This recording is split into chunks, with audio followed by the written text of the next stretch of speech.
So as of today, meron akong 30 stocks dito sa aking portfolio. Kung ina-narrow down ko ito sa 10, meaning ito yung mga kumpanya na pwede kong i-long term for a very long time. Now, kung gusto mong malaman kung ano yung perfect 10 dito sa portfolio ko ngayon, stay ka lang, I'll show you how.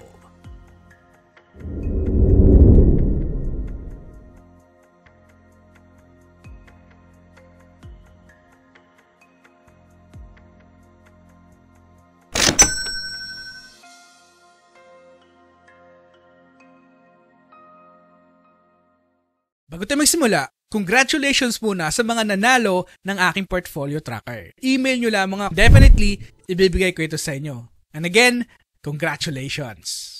Now, ang una sa listahan ko ay ang Philippine Stock Exchange Inc. Currently, ang aking average price sa PSE ay nasa 161 pesos per share.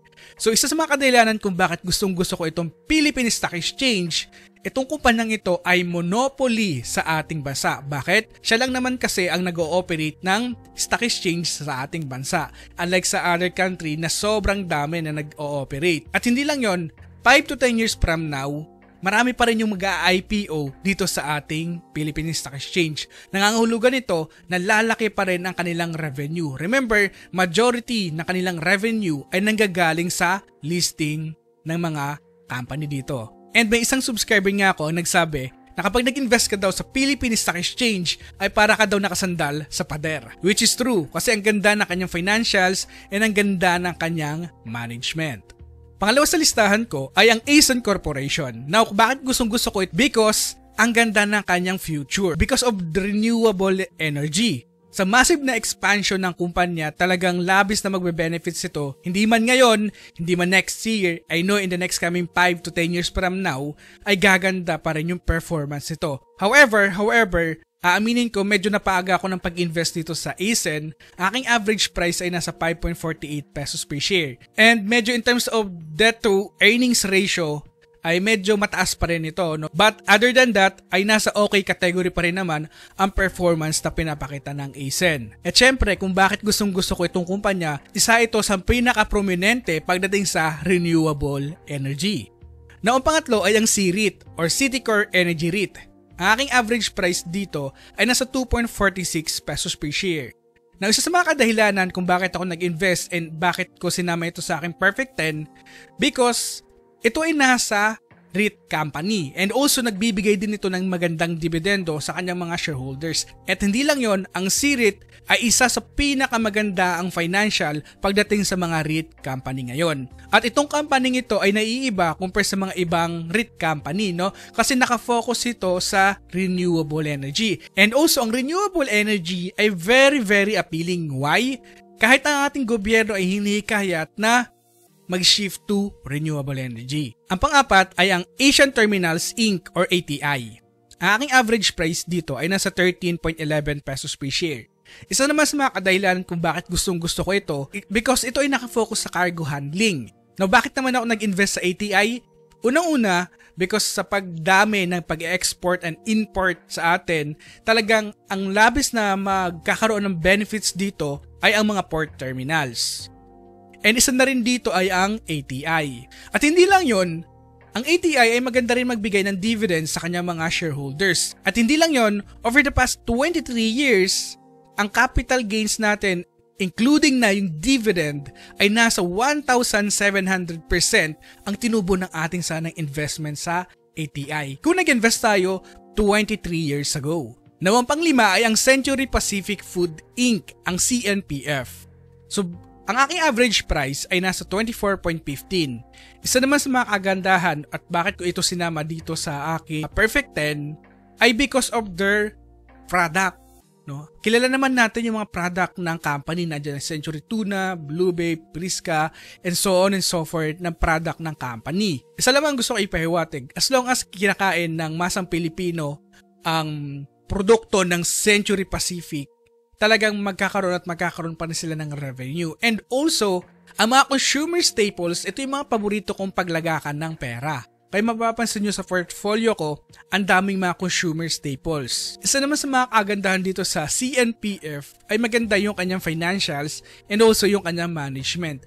Over the long run, talagang pinapakita nila na nagba-value sila sa kanyang mga shareholders. Ang pang-anim ay ang San Miguel Food and Beverage Inc. or FB. Ang aking average price dito ay nasa 53.34 pesos per share. And one of the reason kung bakit ko sinama itong FB, katulad ng sinabi natin kanina, portfolio ko ay nakafocus sa consumer staples. Bakit? Sa sobrang dami ng population natin sa Pilipinas, ang product ng FB ay talagang nangingibabaw, no? Pagdating pa lamang sa hotdog and mga processed food, food and beverage, talagang malaki kumain ng market share ito. Kaya isa ito sa mga kadahilanan kung bakit ako naglagak ng pera sa FB. Sobrang ganda na kanilang management, talagang vina-value nila yung kanyang mga shareholders, and also manageable naman yung kanilang utang. And hindi lang yon, continuous sila nag-expand ng kanilang planta. So nangangahulugan niyan na mayroong malaking demand sa kanilang mga product. Pang-pito ay ang Crown Asia Chemicals Corporation or Crown. Ang aking average price ay nasa 1.52 pesos per share. Itong Crown ay isa sa pinakamaliit sa aking holdings ngayon pagdating sa kanyang market cap. Pero na one of the reason kung bakit ako nag-invest dito because of their product. Sa aming construction business, majority ng ginagamit namin na product ay galing sa Crown Asia Chemicals Corporation. Sa amin as a contractor, talagang tiwala kami sa product or produkto ng Crown Asia. Kaya isa sa mga kadahilanan kung bakit ako nag-invest dito. Hindi lang yon, binavalue din ng company ito yung kanyang mga shareholders because maganda siya magbigay ng dividend and also walang utang masyado ang company ito. And sa paglago ng infrastructure development, talagang labis na magbe-benefits din ang Crown Asia Chemicals Corporation. Ang pangwalo ay ang Ginebra San Miguel Inc., ang GSMI. Aking average price dito ay nasa 108.55 pesos per share. Na ang mga dahilan kung bakit ko pinili ito, unang-una, because sa kanilang produkto. Malaki kumain ng market share ang kanilang produkto. At hindi lang yon, kilala talaga, mapamasa man or mapa-middle class and high class. At ang Ginebra San Miguel ngayon ay talagang malakas kumita. Ang financials ng kumpanya ay talagang sobrang ganda. Wala masyadong utang.